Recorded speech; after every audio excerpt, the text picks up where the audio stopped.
and welcome to the LP Online concert on the 4th of April. Today's program consists solely of works by one composer, and that is Ludwig van Beethoven. This year we're celebrating Beethoven's 250th birth anniversary, and it is clear that Beethoven's works are heard all over the world in dozens every day, even today in the days of the quarantine and coronavirus. But there are works which are played very often, there are works which are played less often, and there are some works which are almost never played.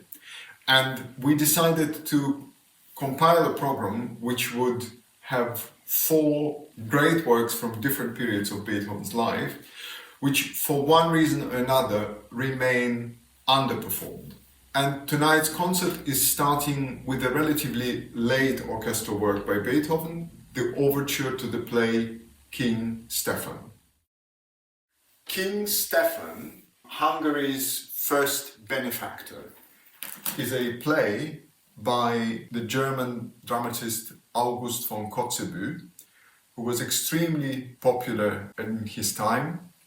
The work was meant to be presented together with another one-actor, Ruins of Athens, text also from August von Kotzebue, at the grand opening of the new theatre in Pest, today Budapest, in 1812.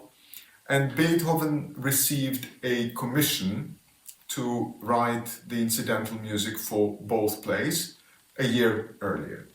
1811 was not a particularly fruitful year in Beethoven's life.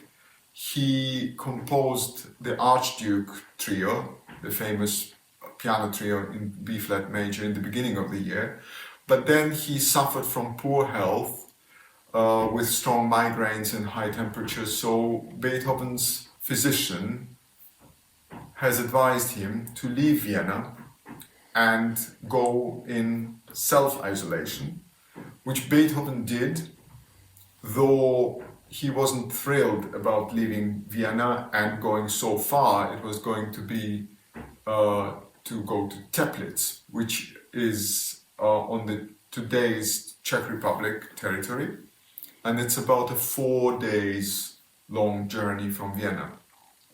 However, Beethoven went there and in course of a few weeks had the music completed. Ruins of Athens is comparatively well known, while King Stephen remains among the least performed works by Beethoven. Some people questioned its musical qualities. For me, the overture is just as good as any other overture written by Beethoven. It's got some interesting elements, I would even say unusual elements. For instance, the very opening of the overture, which starts with the succession of 4 descending fourths.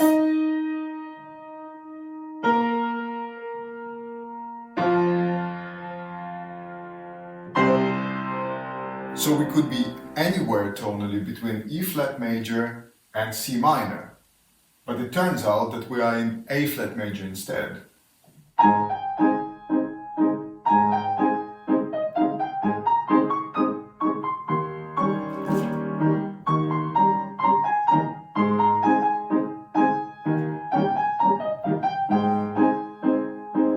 Then comes the main presto part, which starts with this energetic theme.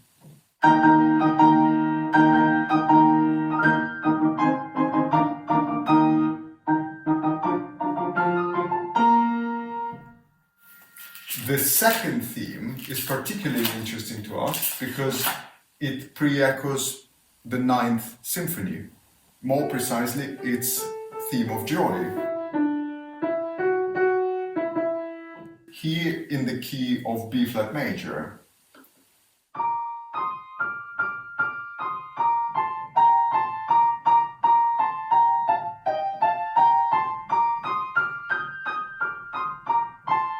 Played at the correct speed, it sounds like the coda of the final movement of the 9th.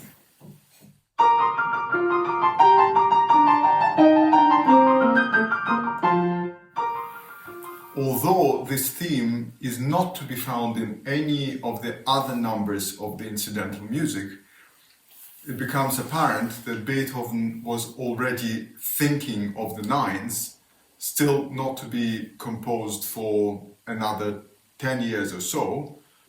So this piece becomes some kind of a composer's workshop. And as such, it is an extremely interesting piece to learn. Besides, it is a very lively piece, very energetic piece, which serves ideally as a concert opener.